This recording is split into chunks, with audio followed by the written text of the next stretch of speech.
Hello friends, welcome to the Sapna's Homeschooling YouTube channel and today we are going to learn Please don't read this poem. अरे पण ही तर कविता आपण already शिकलोय. मग आज आपण काय करणार आहे या कवितेचं इंग्लिश वर्कशॉप सोडवणार आहे. हो, पण ह्या इंग्लिश वर्कशॉपला सुरुवात करण्यापूर्वी ही कविता आठवतीये का शिकवलेली? जर याचा व्हिडिओ पाहिला नसेल तर लगेच सपनाज होमस्कूलिंगवर याचा व्हिडिओ पाहून घ्या, कारण गरज आहे ते पाहण्याची, म्हणजे तुम्हाला ती कविता समजेल. आणि इंग्लिश वर्कशॉप त्याचं खूपच इंटरेस्टिंग आहे, कारण रायटिंग स्किल पूर्ण वापरायचं आपल्याला याच्यामध्ये. तर आपण ते तर पूर्ण वर्ड टू वर्ड सोडवणार आहोत. पण ही कविता जरी लेखकाने सांगितली असली, कवीने सांगितली असली, केन नस्बित यांनी, की please don't read this poem, आपण तर वाचली बाबा आणि तुम्हाला मी पण शिकवली आहे. करायचं सुरू इंग्लिश वर्कशॉप. ओके, तर या वर्कशॉपला सुरुवात करण्या अगोदर जर सपनाच होमस्कूलिंग चॅनलला नवीन असेल तर करा ना पटकन सबस्क्राईब आणि बेल आयकॉन पण दाबा, म्हणजे मी केलेले व्हिडिओ तुम्हाला पटापट मिळतील, हो की नाही. आणि मी आहे सपना टीचर, मी पुणे जिल्ह्यातनं आहे. तुम्ही कोणकोणत्या भागात माझे व्हिडिओ बघता? English workshop. पहिला क्वेश्चन आहे, present any two stanzas of the poem using proper intonation. Intonation म्हणजे काय, की आपल्याला कुठे जोर द्यायचा आहे, कशा प्रकारे व्यवस्थित ती कविता चालीत म्हणायची आहे, याला इंटोनेशन असं म्हणतात. तर यांनी म्हटलं की प्रेझेंट कोणते दोन स्टांजा घ्या. स्टांजा म्हणजे काय, कडवी. त्या कवितेची कडवी आपण घ्यायची आणि त्याप्रमाणे आपण दोन कडवी म्हणायची आहेत. कवितेच्या व्हिडिओमध्ये आपण कवितेचे सगळे स्टांजा घेतले होते, पण आता आपण जस्ट एक दोन कडवी म्हणूयात किंवा स्टांजा म्हणूयात. Please don't read this poem, it's only meant for me. That's it. Just move along now. There's nothing here to see. Besides, I'm sure you'd rather just go outside and play. So put the poem down now and slowly back away. अशा प्रकारे आपण दोन stanza म्हटलेले आहेत आता. Second आहे, find the pairs of rhyming words used in each stanza. इथे प्रत्येक कडव्यामध्ये एक रायमिंग पेअर आहे, म्हणजे काय, यमक जुळवणाऱ्या शब्दांची जोडी आहे. आणि आपण आता ती प्रत्येक स्टांजामधली ती जोडी आपण काय करायची, शोधायची आहे. इथे प्रत्येक कडव्यामध्ये आपल्याला कोणते कोणते आले बघा. तर रायमिंग वर्ड्सचे कायम एक तर उच्चारावर्ण किंवा सारख्या स्पेलिंगवर्ण शोधतात. पोएम मी नाही होते, मी नाऊ पण नाही होते, पण मी आणि सी ही एक रायमिंग पेअर मिळाली आहे.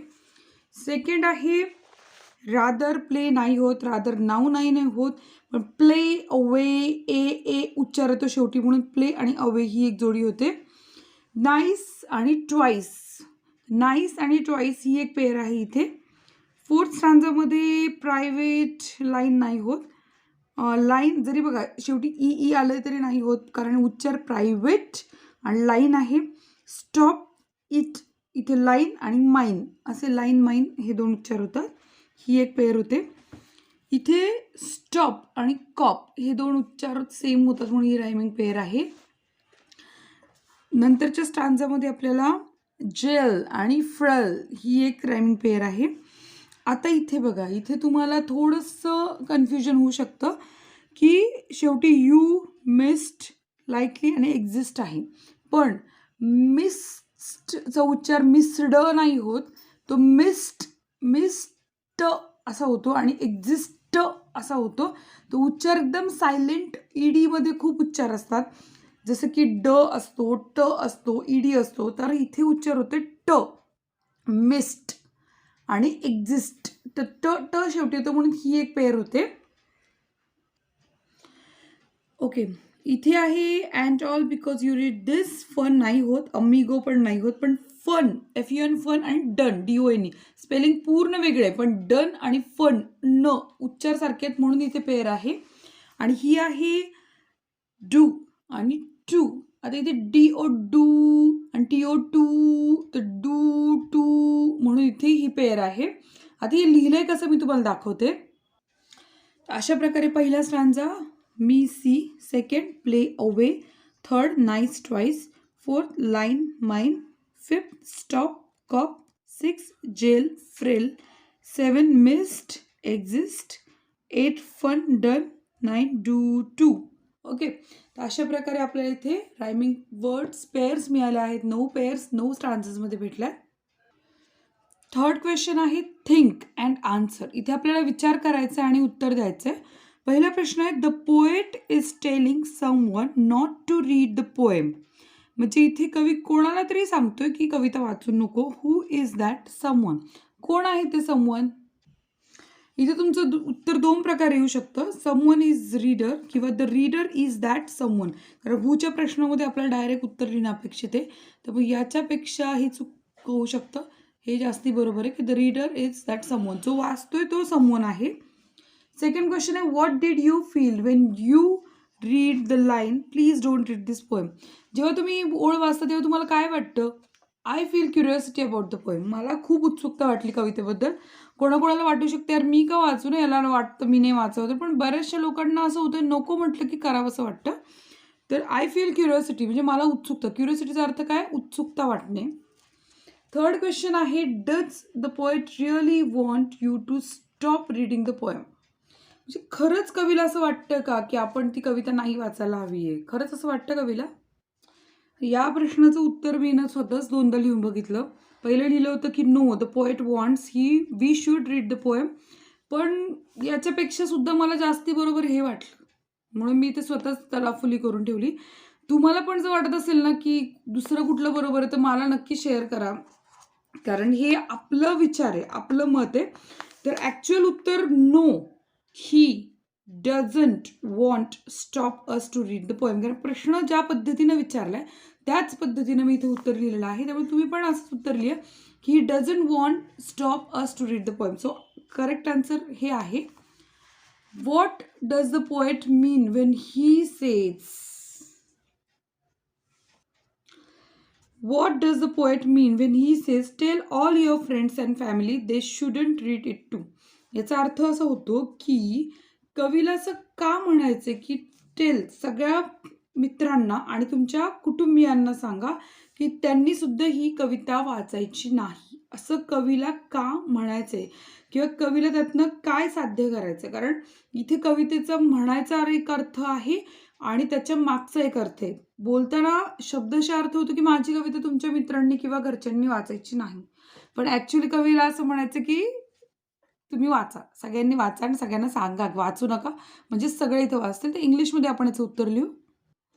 द आन्सर आहे the poet mean from this line everyone should read this poem. कवितेला या ओळीतनं म्हणायचं आहे की प्रत्येकाने ही कविता वाचली पाहिजे, म्हणून कवी उलटं बोलतोय, इतकंच येते. ठीक आहे. What situation the following lines remind you of. म्हणजे या खालच्या ओळीतनं तुम्हाला कोणती एक आठवण जागी होती मनामध्ये किंवा कोणता प्रसंग लक्षात येतोय. तर put the poem down now and slowly back away. म्हणजे कविता खाली ठेव आणि जरा मागे निघा. त्याच्यावरनं काय आठवतं? मला जे आठवतं मी सांगते. When I was child my mother use to said keep things aside and come inside the house. म्हणजे जेव्हा पण आईला वाटायचं की आता मी बास केलं पाहिजेत गोष्टी, तेव्हा मला असंच म्हणायची की आता बास खाली ठेव तुझ्या हातातली वस्तू आणि चल आता घरी चल. तर जसं की एक कवीनं आपल्याला दटावून इथे सांगितलं की कविता खाली ठेवायची आणि निघायचं मागे. तर अशा पद्धतीने मला ही सिच्युएशन आठवली आहे माझ्या लहानपणीची. तुम्हाला अशी एखादी सिच्युएशन आठवली असेल की कुणीतरी तुम्हाला दटावून काहीतरी सांगतंय अशा प्रकारे, तर तुम्ही ते लिहू शकता. फोर्थ क्वेश्चन आहे, decide whether the following things are right or wrong. आता काही गोष्टी इथे दिलेल्या आहेत ज्या राईट आहेत की रॉंग आहेत हे आपल्याला सांगायच्यात. तर पहिली आहे रीडिंग समवन एल्स लेटर. कोणाचं तरी पत्र वाचणं हे अत्यंत चुकीचं आहे, म्हणून मी तर रॉंग म्हटलंय.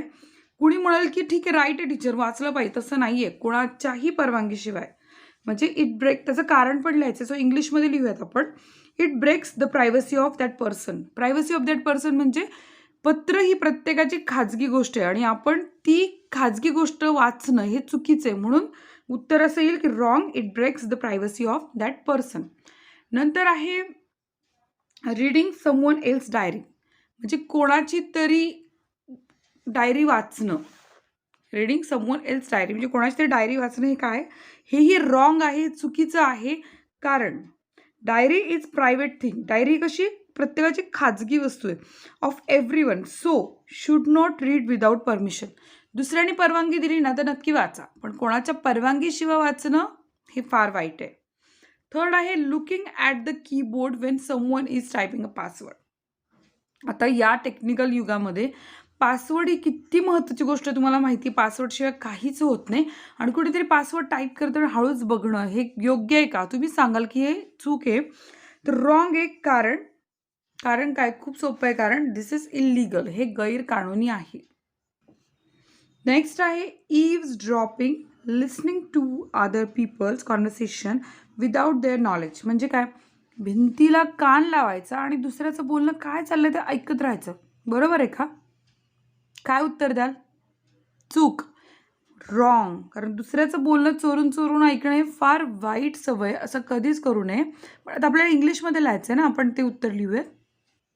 उत्तर येणार आहे wrong. It is bad manners. कारण याला वाईट सवयी म्हणतात, त्याच्यामुळे त्या बॅड मॅनर्समध्ये उत्तर येईल. नेक्स्ट आहे trying to get someone's address, phone number, email I D without their knowledge. म्हणजे एखाद्याचा phone number, email I D घ्यायचा हे चूक आहे. कारण it is cyber cell crime. हा जर तुम्ही करण्याचा प्रयत्न केला, तर कुणीही करण्याचा प्रयत्न केला, तो सायबर सेल क्राईम आहे. मग कधीही कोणाचाही email I D, address, phone number दुसऱ्याच्या परमिशनशिवाय घ्यायचा नाही. आपला 5वा प्रश्न आहे read the lines given in the table. आता आपण इथे टेबलमधल्या लाईन्स वाचायच्यात. Discuss what they mean and when they might be used. आता या लाईन वाचायच्या, याचा अर्थ समजून घ्यायचा आणि त्या कधी वापरायच्या, कुठल्या सिच्युएशनला त्या आपण वापरू शकतो त्याच्याबद्दल चर्चा करायची आहे. Then use your imagination. मग आपण आपली कल्पनाशक्ती वापरायची. And name situation. आणि ते परिस्थिती लिहायची आहे. Which these lines may be used by different speaker. म्हणजे वेगवेगळ्या लोकांकडनं वेगवेगळ्या परिस्थितीमध्ये या ओळी कशा वापरल्या जातील हे आपण लिहायचे. त्यांनी उदाहरण दाखल म्हणून एक दिलं आहे इथे lines. Just move along now, there's nothing here to see. जरा जा आता, निघा, इथे काही नाही बघण्यासारखं, असं कविती ओळ लिहिलेली आहे. सिच्युएशन आहे people gathering to watch a fight between two brothers. म्हणजे इथे लोक थांबली आहेत 2 भावांमधली भांडणं पाहायला. आणि स्पीकर म्हणजे कोण बोलतं हे? A friend of 2 brothers. त्या दोघांचा एक मित्र आहे. Who is trying to stop the fight tells the people. आणि भांडणं थांबवा असं तो लोकांना सांगतोय. ही झाली त्यांनी क्रिएट केलेली सिच्युएशन आणि स्पीकर. आता आपण या लाईन्सवरनं सिच्युएशन काय असेल आणि स्पीकर कोण असेल असा अंदाज बांधूयात. I have asked you once politely, don't make me ask you twice. मी एकदा विचारलंय तुला नम्रपणे, मला परत विचारायला लावू नको. तर ही जी सिच्युएशन काय असेल आणि याचा स्पीकर कोण असेल? इथे सिच्युएशन लिहिलेली आहे की children are sitting in the classroom. मुलं बसली आहेत वर्गामध्ये. आणि स्पीकर कोण असेल? Teacher asked to student for his mistake. शिक्षकांनी एकदा चूक माफ केली आहे, विचारले, आता परत परत विचारणार नाही असं म्हणून त्या सांगतात. असं मी लिहिलं इमॅजिनेशननी. तुम्हाला काय लिहायचं तुम्ही लिहू शकता. सेकंड आपण लाईन बघूयात. दिस इजंट युअर्स, इट्स माइन. हे तुझं नाही आहे, हे माझं आहे, असं एक लाईन आहे. आता याची सिच्युएशन काय आणि स्पीकर कोण आहे? सिच्युएशन आहे brother and sister playing in home. घरामध्ये भावंड खेळत आहेत, बहीण आणि भाऊ खेळत आहेत. एल्डर ब्रदर, एल्डर म्हणजे मोठा भाऊ, said to his sister when she took his toy. त्याचं खेळणं घेतल्या घेतल्या तो त्याच्या बहिणीला म्हणाला हे सगळं. किंवा अशा प्रकारे ते भाऊ स्पीकर आहे आणि सिच्युएशन बहीण भाऊ खेळत आहेत. If you don't quit this instance I swear I shall call a cop. म्हणजे लगेचच्या लगेच इथनं सोडून नाही ना गेला. क्विट म्हणजे सोडून देणं. आपण गेममध्ये असतंच ना क्विट करणं. तर I swear I shall call a cop, हे तुझं नाही ना सोडलं आता पटकन लगेच, तर मी काय करणार? पोलिसांना बोलवणार. तर अशी लाईन आहे. तर ही कुठे सिच्युएशनमध्ये वापरायची? In cinema hall so many people gathering. म्हणजे सिनेमा हॉलमध्ये खूप लोक गोळा झालेले असतात. पण काही लोकांना सवय असते त्रास देण्याची, आरडाओरडा करण्याची, आवाज काढण्याची. तर one man making so much noise and so guard hold him and warn him. तिथं एक माणूस खूप गोंधळ करत होता म्हणून त्याला गार्ड येतात आणि त्याला पकडतात, त्याला वॉर्न करतात. तिथे स्पीकर कोण आहे? गार्ड स्पीकर आहे. Next, it is too late now. आता फारच उशीर झालाय. तर सिच्युएशन आहे ऑन रेल्वे स्टेशन, असं मी इमॅजिन केलंय. Wife ran behind the train so husband stop her and sed. म्हणजे बायको काय करते? ट्रेनच्या मागे पळती जोरात ट्रेन पकडण्यासाठी. नवरा म्हणतो अगं थांब, आता खूप उशीर झालाय. त्यामुळे इथे ही सिच्युएशन आहे. इथे स्पीकर कोण आहे? हजबंड आहे. आणि situation railway station. Here's what you shall have to do. आता इथे तुला काय करता येईल. सिच्युएशन आपण घेतली आहे की डान्स प्रॅक्टिस रूम. एक डान्स प्रॅक्टिस रूम आहे. All girls are dancing. सगळ्या मुली नाचतात आणि डान्स रूम आहे ती. तर teacher discussing with girls about dance steps. इथे टीचर स्पीकर आहे आणि ते डान्स स्टेप्सबद्दल मुलींशी चर्चा करतायत. मला खात्री आहे की तुम्हाला सगळ्या सिच्युएशन आणि स्पीकर कळाले असतील. नेक्स्ट आहे 6. Add 1 or 2 lines before after the lines give below to prepare a short dialogue. एक तर तुम्ही आधी लाईन टाका किंवा नंतर लाईन टाका आणि एक डायलॉग तयार करा. तर इथे 4 आपल्याला लाईन दिलेल्या आहेत आणि याच्यापासून आपल्याला डायलॉग तयार करायचा आहे. तर आपण आता एक एक करून याचे डायलॉग तयार करू. First, it's only meant for me. हे फक्त माझ्यासाठी आहे. पुढे काय होऊ शकतं. I couldn't give it to you. मी नाही तुला देणार आहे. You buy it for yourself. तू तुझ्यासाठी घे. अशा प्रकारे 2 लाईन आपण वाढवू शकतो. पुढे आहे you really have to stop. तुला थांबायला पाहिजे आता. Come inside and have milk. तू थांब आता, ये घरात आणि दूध पी. Fresh up yourself and rest. जरा फ्रेश हो, आराम कर. हा एक डायलॉग होऊ शकतो. नंतर आहे दॅट इजंट व्हेरी नाईस. हे इतकं छान नाही आहे. Will choose another toy to play. I got a colourful toy for baby. हे इतकं छान नाही. का शॉपिंग मॉलमध्ये गेले असतील आणि तिथे टॉय खरेदी करतायत. ते कॉन्व्हर्सेशन आहे की will choose another to play. आपण एक दुसरं खेळणं घेऊ ना खेळायला. I got a colourful toy for baby. मला सापडलं खेळणं बाळासाठी छानसं. तर अशा प्रकारे हा दुसरं कॉन्व्हर्सेशन होतं इथे. इथे आणखीन एक लाईन आहे देअर्स ओनली वन सोल्युशन. इथे फक्त एकच सोल्युशन आहे. आता याच्यावर तुम्ही जरा विचार करा की काय डायलॉग होऊ शकतो आणि तुम्ही मला कमेंट करून सांगा. अगदीच नाही जमलं तर मग मी तुम्हाला उत्तर सांगेन. नेक्स्ट क्वेश्चन आहे find all contracted forms used in the poem. Contracted forms म्हणजे काय ते तुम्हाला सांगते आणि कोणते कोणते वापरले तेही समजून घेऊयात. कॉन्ट्रॅक्टेड फॉर्म्स म्हणजे शॉर्टकट. जसं की don't, do not, isn't, it is, that's, that is, there's, there is, I am, I am, you. आता हा जो असा लिहिलेला असतो तो याचा लॉंग फॉर्म होतो you would. Isn't, is not, I have, I have. अशा प्रकारचा कॉन्ट्रॅक्टेड फॉर्म आहे. डोंटचं do not, you are, you are. I shall किंवा आय विल असं दोन्ही अर्थाने म्हणतात. ही शॅल किंवा ही विल असं दोन्ही अर्थाने बोललं जातं. कोण म्हणजे शाल आणि विल दोन्ही भविष्यकाळीच आहेत रूप. Won't, will not. Poem's, poem is, there's, there is, you shall, you will, shouldn't आणि शुड नॉट. आपले सगळे प्रश्न सोडून झालेले आहेत आणि मी तुमच्यासाठी खास लँग्वेज स्टडीचा वेगळा व्हिडिओ करणार आहे. कारण हा नुसतं टाईमपास करून नाही होणार आहे. आपल्याला डिटेल हा व्यवस्थित समजून घेणं गरजेचं आहे आणि खूप महत्त्वाचं आहे. त्यामुळे व्हिडिओची लिंक आली तर पटकन ओपन करून बघा आणि माझ्याशी कम्युनिकेट करा किंवा कमेंट करून मला सांगा. जर व्हिडिओ आवडला असेल तर नक्की लाईक करा, शेअर करा आणि सपनाज होमस्कूलिंग चॅनलला सबस्क्राईब करा. तर भेटूया नेक्स्ट व्हिडिओमध्ये. तोपर्यंत बाय बाय.